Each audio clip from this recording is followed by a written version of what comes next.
Bienvenidos a La Voz Católica, el programa para toda la comunidad que le ayudará a vivir la fe en Jesucristo y a participar más activamente en su iglesia. Y ahora con ustedes, Blanca Prim y el Padre John Mario García.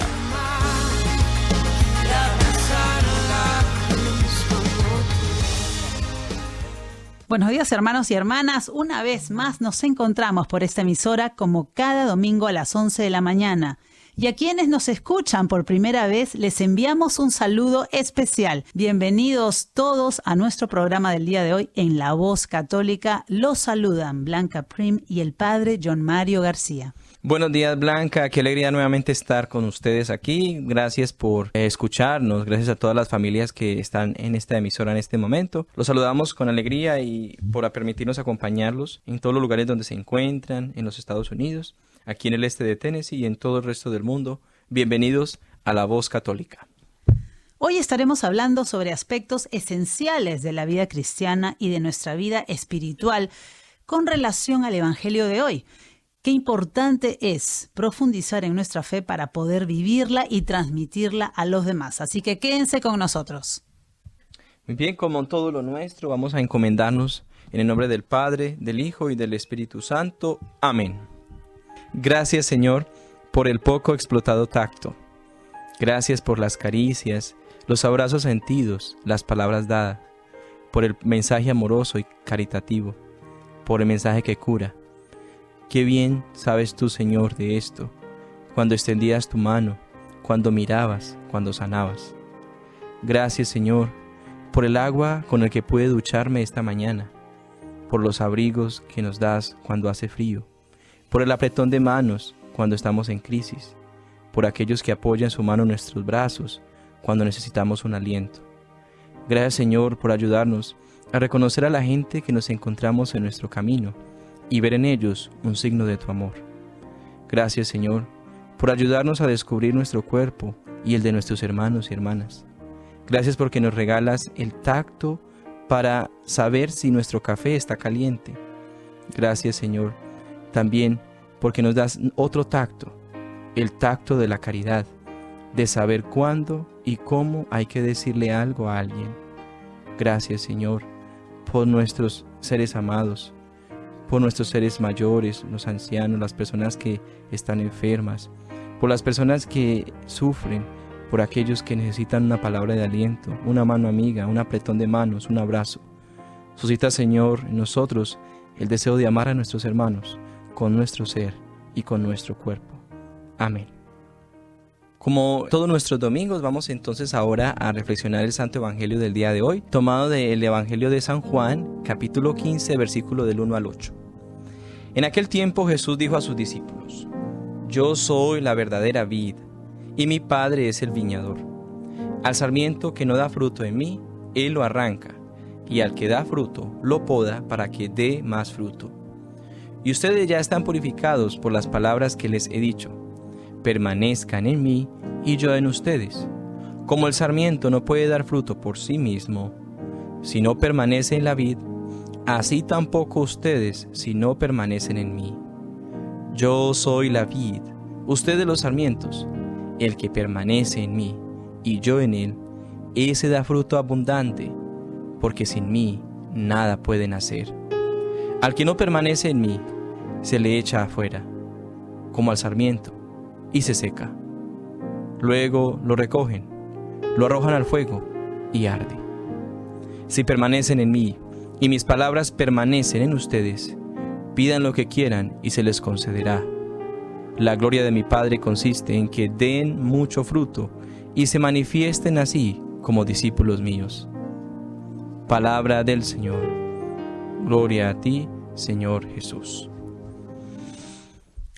Queridos hermanos, el Evangelio de hoy, como les decía, el Evangelio de San Juan, nos ofrece uno de esos discursos de Jesús llamados el discurso de la revelación. Porque este evangelista nos muestra quién es el Señor. Se enumera a veces el famoso soy yo que escuchábamos en el domingo pasado. También se manifiesta como la luz del mundo, la puerta de las ovejas, el buen pastor, como escuchábamos el pasado domingo, el Hijo de Dios, la resurrección, el Maestro, el camino, la verdad y la vida, el Rey de los judíos, hoy se nos manifiesta como la vid. Aquí, en este discurso, en esta imagen que el Señor nos presenta la imagen de la viña. Conocemos la viña por el profeta Isaías, que lo nombra constantemente, ¿no? La viña es el pueblo de Dios. Sabemos que la viña está compuesta por muchas cepas, pero la viña no ha dado buen fruto y no dará buen fruto si se desprende de la vid. Debemos decir entonces que para Juan, la vid verdadera es Jesús mismo. En Él se presenta una clave curativa para la viña. En Él se presenta el sentido para dar frutos. En Él se recibe el alimento para poder crecer. Pero escuchando también su palabra, los sarmientos tendrán savia nueva, vida nueva, y entonces llevarán a cabo las obras del amor que el Señor les quiere dar. Porque fuera de Él, fuera de la viña, fuera de la palabra, fuera de los mandamientos, no se puede permanecer. Se respira, pero se respira sin aliento. Hay seguridad, pero una seguridad pasajera. Y aquellos que vienen y acechan la viña, la pueden cortar y arrasar. Jesús está convencido que permanecer en Él es la garantía para dar siempre frutos. Por eso la clave del Evangelio de Juan es la palabra permanecer. Es decir, el vivir de palabra hoy en un mundo en que el compromiso es de cierta manera tan débil. En las decisiones de muchas personas el compromiso parece como que esa palabra da miedo, ¿no? Cuando se le dice a alguien que se va a casar, usted sabe que este compromiso es para toda la vida. O cuando alguien va a entrar a la iglesia y se le pide un ministerio entre la iglesia y se le dice, es que es un compromiso que usted quiere con la iglesia y con Dios, esa palabra parece que empieza a dar escozor en la vida de muchas personas. Ante la palabra permanecer, Jesús nos dice que permanezcamos en Él y Él permanecerá en nosotros. Esta típica comparación del Evangelio nos define una relación sana y buena con Jesús, como una reciprocidad, ¿no?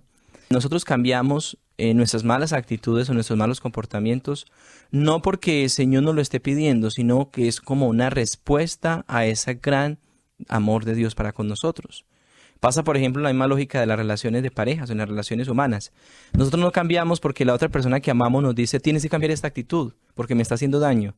Nosotros cambiamos esa actitud que está haciendo daño a la otra persona porque correspondemos al amor que la otra persona nos da a nosotros. Es una manera de corresponder a ese compromiso que se hizo. Por eso la transformación que se hace en este evangelio es bien interesante, porque la viña, que es el pueblo de Israel, que nos lo propone el evangelio de Juan de una manera simbólica, es una viña que está compuesta por muchas ramas, por muchas cepas, que tiene una diferente vida cada uno. En el mundo entero cada ser humano es una vida diferente, pero cada ser humano es parte de esa rama. En el caso de esta simbología, Jesús nos hace entender que tenemos que estar empapados completamente de la presencia de esa viña que se llama Jesús, que es su luz. Y empapado completamente de esta viña, entonces podremos nosotros tener una experiencia mejor para dar fruto.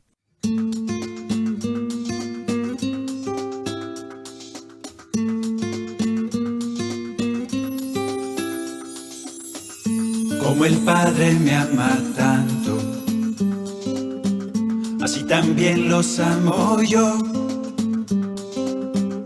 Permanezcan a mi lado, como yo estoy en el Padre. Permanezcan en mi amor. Los sarmientos no dan fruto, separados de la vid. En verdad les aseguro, con ustedes es lo mismo, con ustedes es lo mismo, no darán fruto sin mí.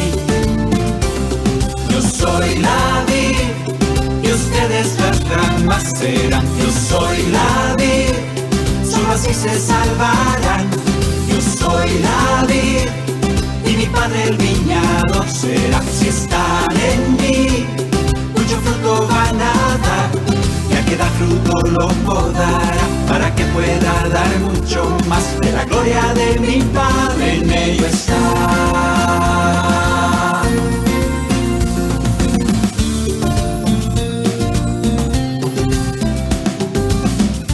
Cuando cumplen mis designios,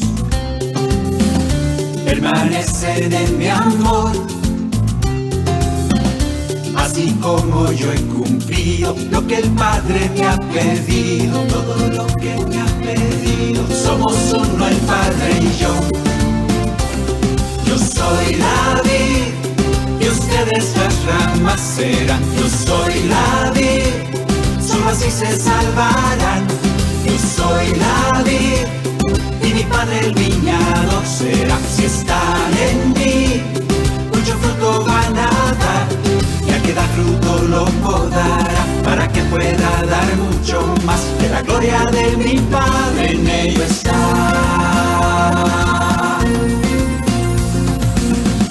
Cuando escuchan mis palabras, en mí permanecerán. Pidan todo lo que quieran, ciertamente yo les digo, de seguro lo tendrán. Yo soy la vid y ustedes las ramas serán. Yo soy la vid, solo así se salvarán. Yo soy la vid y mi Padre el viñador será. Si están en mí, mucho fruto van a dar, y al que da fruto lo podará, para que pueda dar mucho más. De la gloria de mi Padre en ello está.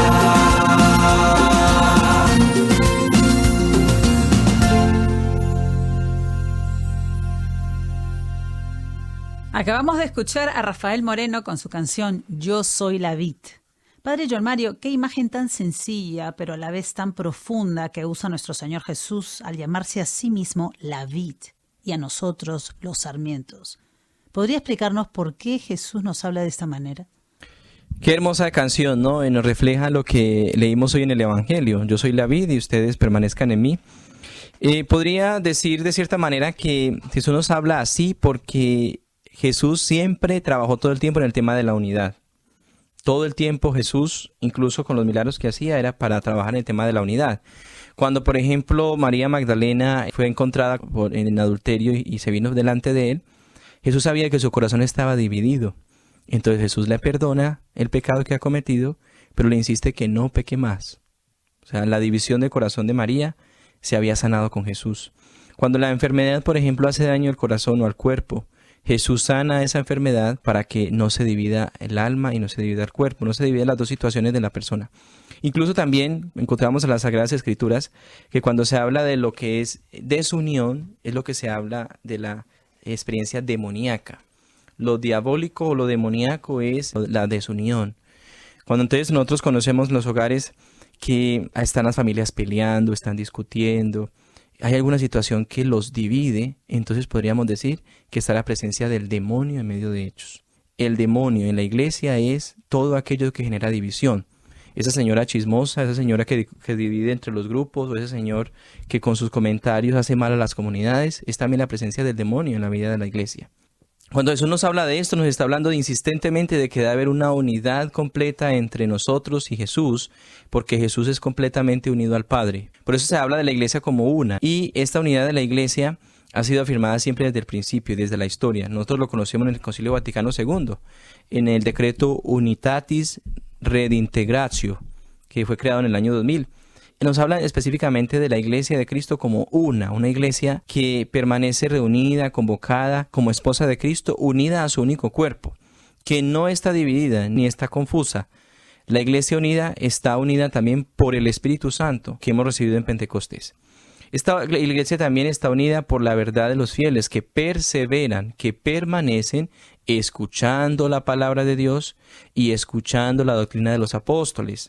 También por eso nosotros conocemos gente que, incluso sacerdotes que tristemente están contra la doctrina del Santo Padre, se van en contra de la doctrina de la Iglesia, se la pasan criticando y con el deseo de cambiar muchas cosas. Estos días escuchábamos al Papa Francisco en uno de sus discursos diciendo, hay muchos grupos que quieren cambios en la Iglesia, pero yo les pregunto, ¿ustedes rezan por esos cambios? Les preguntaba el Papa Francisco. ¿Están rezando y orando por esos cambios? ¿O solamente lo hacen a través de los medios de comunicación, o a través de sus protestas, de sus formas de ser, etcétera, etcétera? Y como nosotros también conocemos mucho tristemente a muchos líderes de la Iglesia Católica dividen a nuestra comunidad y que de cierta manera meten la semilla del demonio en medio de nosotros. Por eso la unidad es lo central de este texto que el Señor Jesús nos está mostrando hoy, y eso es lo que significa permanecer en Él y permanecer en la vida. Gracias, Padre John Mario. En el Evangelio, Jesús nos dice que si no permanecemos en Él, nos secaremos como los sarmientos que caen fuera del árbol y luego son arrojados al fuego. Estas palabras son palabras fuertes y firmes que Él mismo pronuncia. ¿Cómo podemos saber si estamos haciendo todo de nuestra parte para permanecer en Él? Y esto significa que tenemos que pasar mucho tiempo en la iglesia. ¿Cómo podríamos conjugar nuestra respuesta a su llamado en nuestra vida cotidiana? De cierta manera, uno de los testimonios que muchas personas, incluso no cristianas, dan sobre Jesús, es que era un hombre completamente transparente. O sea, incluso los judíos y los demás que lo veían decían que hablaba con autoridad. Y la autoridad se da porque lo que usted piensa y dice es coherente con lo que usted hace. Entonces Jesús era tan Jesús y tan él mismo cuando estaba en la casa de Pedro, hospedándose en la casa de él, como cuando estaba pescando, como cuando estaba predicando, como cuando estaba hablando con la gente. Jesús no tenía un rol diferente en cada espacio, Jesús no actuaba conforme a la situación. Por eso lo que nos está diciendo propiamente esto es que permanecer en Él es buscar siempre cada día ser tan transparente, como por ejemplo hablan de los santos, que en esas personas siempre se veía el rostro de Dios, pero se veía también porque en cada espacio de su vida, incluso en su propia soledad, eran siempre los mismos, siempre. Es tan difícil entre nosotros los seres humanos, ¿no? Por eso los griegos, por ejemplo, llamaban a los seres humanos persona, porque como en los antiguos actores griegos, de los personare, que eran actores y que tenían estas cosas en sus bocas para poder pronunciar lo que tenían que decir en su libreto, pero todo el tiempo el personare era aquel que estaba actuando. Parece como que la persona es aquel que todo el tiempo está actuando, ¿no? Vive un rol en un lugar, pero tiene que vivir otro rol en otro y que después es otra persona. Y entonces hay gente que muchas veces en la iglesia está muy bien comportadita, muy buena gente, muy santa, pero en su vida laboral es terrible con sus compañeros. Incluso conocemos a algunos que son jefes de otros, pero profundamente injustos. O conocemos también a muchos cristianos que reciben la Sagrada Comunión con una devoción que no reciben la comunión en la mano y tienen que recibirla en la boca porque es que eso es absolutamente sagrado, pero se les olvida que también es sagrada la otra persona. Y entonces son profundamente groseros, son inhumanos también a la hora de tratar a sus propios empleados, como decía, o a la hora, por ejemplo, de hacer un favor, a la hora de tender la mano a alguien que lo necesita. Somos profundamente regocijados y profundamente cristianos en la vida del templo, pero a veces se nos olvida ser profundamente también sagrados y cristianos en la vida de afuera, en lo cotidiano. Entonces, permanecer en Él no significa estar todo el tiempo en el templo. Yo diría que significa estar todo el tiempo como si estuviéramos en el templo. Que cuando estamos en el templo y cuando estamos fuera de Él, todo el tiempo mostremos que somos cristianos, que vivimos la vida de cristianos porque estamos unidos a Él, porque Él nos da ese alimento, porque nos da el gozo de ser como Él. Cuenta la historia, por ejemplo, estos días escuchaban, no recuerdo bien si fue sobre la Madre Teresa de Calcuta, cuando pedía en las calles de India a un hombre muy rico dinero para sus obras. Este hombre, cuando le abrió la puerta a la Madre Teresa de Calcuta, le escupió en la cara y ella se limpió la cara y le dijo, bueno, esta salivazo es para mí. Y le extendió ella la mano y le dijo, bueno, ahora deme lo que me le va a dar a los pobres. La madre es un ejemplo y creo que fue el personaje de que, o sea, no tiene que seguir siendo el mismo afuera o adentro. Es constante esta crítica que nos hacen a nosotros los cristianos a veces que somos sombra en la casa y luz en la calle. Esto yo creo que es un trabajo constante, ¿no? Todos los días tenemos que levantarnos a pensar y a trabajar en nosotros mismos en que tenemos que ser tan transparentes y tan coherentes como lo era nuestro Señor Jesús, porque permanecemos en Él.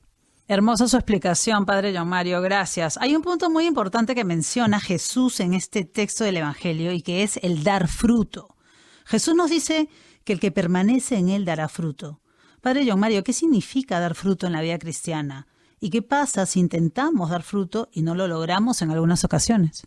Sí, esto es bien interesante cuando Jesús lo compara con la vida, por ejemplo, con las plantas. Las personas que son agricultores, yo no conozco mucho la agricultura, pero lo que sí sé es que cuando una planta no está bien abonada, cuando no hay una tierra buena, usted le agarra el fruto. En mi casa, por ejemplo, nosotros teníamos un árbol de aguacate. Y había una parte de la tierra que estaba como malita, y este lado de la tierra malita daba siempre aguacate como un poquito menos de sabor que el otro lado. Es curioso, la tierra es muy rara y las plantas también. Por esto nos da a entender en lo cotidiano, o sea, desde una cosa tan sencilla, que el árbol propiamente, para dar un fruto bueno, necesita estar aferrado a algo que le dé sazón, que le dé sabor a ese fruto que va a dar. En ese sentido, lo que significa dar fruto es que nuestros frutos, lo que salga de nosotros, será el resultado de lo que nosotros pues tengamos, de la raíz a la que estemos aferrados, ¿no? Si nuestra raíz está aferrada a las cosas materiales, entonces nuestros frutos serán solamente situaciones materiales. Estar dando cosas materiales o pidiendo lo material o preocupados por el dinero, preocupados por las cosas. Si nuestra raíz está aferrada, por ejemplo, a las pasiones y a todo lo sexual o todo este tema, pues nuestros frutos de esto serán frutos de este mismo tema, serán frutos que sean egoístas con los otros, que se aproveche de los otros, que solamente busque su propio gusto y placer, pero no estará un fruto bueno. Los frutos que da un verdadero cristiano que permanece en Cristo es que todo lo que sale de él, y cuando llega al otro, experimenta en ese fruto a Cristo mismo. Por eso es delicado, por ejemplo, cuando nosotros, y lo digo también por mí, cuando nosotros somos, por ejemplo, líderes de la iglesia, en los grupos, nosotros como sacerdotes, a veces damos frutos y muy buenos, pero que vienen de nosotros mismos. Pero cuando la otra persona recibe, solamente queda consigo con algo como que es de nosotros mismos. Y cuando abre ese fruto, no parece que en ese fruto estuviera la presencia de Jesús. El fruto, verdadero fruto, es aquel que cuando lo recibe el otro, cuando el otro de nuestros hermanos lo toman, encuentran en ese fruto a Jesús. Eso es lo que significa permanecer en Él y tener las raíces en Él. Gracias, Padre John Mario, por su explicación. Hay una pregunta que seguramente muchos se hacen y que es, ¿qué pasa con aquellas personas que no creen en Jesús y no permanecen en Él, pero pueden hacer el bien en la sociedad? ¿Qué pasaría con ellas al final de los tiempos? Recordemos nosotros que en el Concilio Ecuménico del Vaticano II promulgó una declaración llamada Nostra Aetate sobre las relaciones de la Iglesia con las religiones no cristianas. Y enseña la Iglesia Católica no rechaza nada de lo que en estas religiones es verdaderamente santo. Considera con sincero respeto los modos de obrar y de vivir, los preceptos y doctrinas de estas religiones que discrepan mucho de la nuestra, pero que sin embargo tienen un destello de aquella verdad que ilumina a los hombres. Lo que nos dice el Concilio Vaticano II. Por eso, recogiendo esta enseñanza del concilio, y en las cartas que hemos recibido de los papas, por ejemplo, la Lumen Gentium o la Gentes, nos impulsa a afirmar que hay diversos caminos y que estos caminos están dirigidos, sin embargo, a una única dirección, a una profunda dirección que inspira y aspira al espíritu humano. Es la búsqueda de Dios, la plena dimensión del encuentro con esa divinidad y la plena dimensión del deseo de que la humanidad sea plena. En que hay muchos caminos, hay un único fin, que es lo que nosotros llamamos las semillas de la verdad, que están presentes en las diversas tradiciones religiosas, que es un reflejo del único Dios verdadero y que ilumina a todos los hombres. Nos lo va a decir Juan 1:9. Ante todo, entonces, es preciso tener presente que la búsqueda del espíritu humano en dirección a la verdad y al bien, ese deseo de encontrarse con la divinidad, Dios, suscita en ese espíritu un deseo también de encontrar un espacio donde vivir y donde realizar este tipo de experiencia, ¿no? El hombre con respecto a Dios nace en esta búsqueda de Dios, pues ahí es donde nacen las diferentes religiones, pero no pocas veces en su origen encontramos fundadores que han realizado con la ayuda del Espíritu Santo una experiencia religiosa más profunda. O sea, ellos han tenido la fuerza del Espíritu Santo para poder transmitir esta fuerza a otros. Entonces, ¿qué pasaría con estas personas a final de los tiempos y con aquellos que rechazan a Jesús en su vida? Si hay un rechazo a Jesús en su vida y si es el rechazo a Jesús es a Jesús como persona histórica, esto tendría, digamos, que conversarse y eso. Pero si el rechazo a Jesús es un rechazo a Jesús en su doctrina y en su enseñanza del bien y el amor por la humanidad, entonces ahí estaríamos hablando de una persona que está rechazando los destellos de Dios en lo que la persona está creyendo, ¿sí? Entonces tendríamos que tomar esto como muy delicado. Ahora, ¿qué pasará al final de los tiempos con estas personas? Pues si hay diferentes caminos, como les decía a ustedes, y que sin embargo estas diferentes direcciones confluyen en una misma búsqueda del ser humano hacia lo divino, hacia Dios, entonces si estas personas realmente tomaron estos caminos, pero ese camino va hacia Dios, pues estarán terminando su vida en Dios. Gracias, Padre. Este tema es muy interesante, la verdad. otro punto que también quería tocar, y era que a mí me llama mucho la atención la parte donde el mismo Jesús en el Evangelio nos dice: al que da fruto, lo poda para que dé más fruto. Y eso me toca a mí de manera personal, me imagino que a muchos otros también. Me gustaría que nos explique cómo se traduce esta frase en nuestra vida. Volvemos a la analogía de las plantas, ¿no? Yo me pongo en el lugar de las plantas, por ejemplo, cuando tienen que los cultivadores cortar las ramitas para que salgan ramas nuevas, pero eso debe ser doloroso para la planta. La planta siente dolor, la planta tiene también por ahí suelta su savia, etcétera, etcétera, pero vuelve a salir algún fruto bueno. En ese sentido, podríamos traducir esta frase en el sentido de que Dios pone en la vida de nosotros pruebas que a veces son dolorosas, pero que nos permiten a nosotros dar un fruto mejor. A veces Dios nos quita a nosotros cosas de las que estamos aferrados por años, por muchos años, y que son dolorosas de salir de ellas, ¿no? Pero apenas nosotros logramos desprendernos de ellas, sabemos que podemos dar un mejor fruto. Conocemos, por ejemplo, en esto la realidad, el ejemplo de personas que están aferradas a amores tóxicos, que les hacen daños por años, que les absorben su vida completamente y piensan que sin esa persona no pueden vivir. Y cuando se va esta persona y ellas logran desprenderse o ellos logran desprenderse de esta persona, comienzan a vivir una vida nueva. Incluso se sienten más felices porque esta persona realmente estaba haciéndoles mucho mal. O hay muchas cosas, no muchas otras situaciones de las que nosotros tendríamos que dejarnos podar de Dios. Recordemos que en las Sagradas Escrituras el Señor nos pone pruebas, pero no tentaciones. Las tentaciones vienen del mal, del diablo. Las pruebas vienen de Dios. Cuando las pruebas son vencidas, logramos pasar estas pruebas, pasamos como a otro nivel, como cuando uno juega Mario Bros. En los Nintendos, y uno va venciendo las diferentes pruebas, entre comillas, que van saliendo en el programa, y va pasando a un nivel más y más avanzado. Pues el Señor nos permite a nosotros, nos prueba para que nosotros podamos pasar al otro nivel y en ese otro nivel, pues poder disfrutar el gozo de ese momento y lo que nos va a dar para ese momento. Gracias, Padre, por explicarnos este tema que es vital para vivir como cristianos. Antes de finalizar nuestro programa de hoy, tenemos un anuncio. Atención a las parejas que quisieran contraer matrimonio o que están pensando en casarse.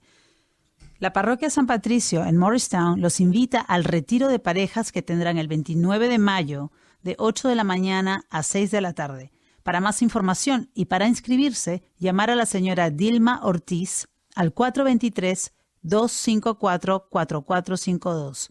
423-254-4452. Les recordamos buscarnos en Facebook como La Cosecha de Oca para conectarse con nosotros y enterarse de los eventos de nuestra comunidad en la diócesis de Knoxville. Les deseamos un feliz domingo y hasta la próxima semana en La Voz Católica. Que el Señor los bendiga, a mis queridos oyentes. Voy a impartir en este momento la bendición. El Señor esté con ustedes y con tu espíritu. Y la bendición de Dios Todopoderoso, Padre, Hijo y Espíritu Santo, descienda sobre todos y nos acompañe siempre. Amén. Que el Señor los bendiga y el Señor los espera en la misa de hoy domingo. Nos veremos pronto. Señor, toma mi vida nueva antes de que la espera desgaste años en mí. Gracias por escuchar nuestro programa La Voz Católica, auspiciado por la Diócesis de Knoxville y la Parroquia Santo Tomás Apóstol de Lenoir City. Los invitamos a escucharnos el próximo domingo por esta misma estación y a la misma hora. Recuerde, usted puede ser el rostro y las manos de Cristo para los demás. Hasta pronto y que Dios lo bendiga. Donde falte la esperanza, donde falte la alegría, simplemente por no saber.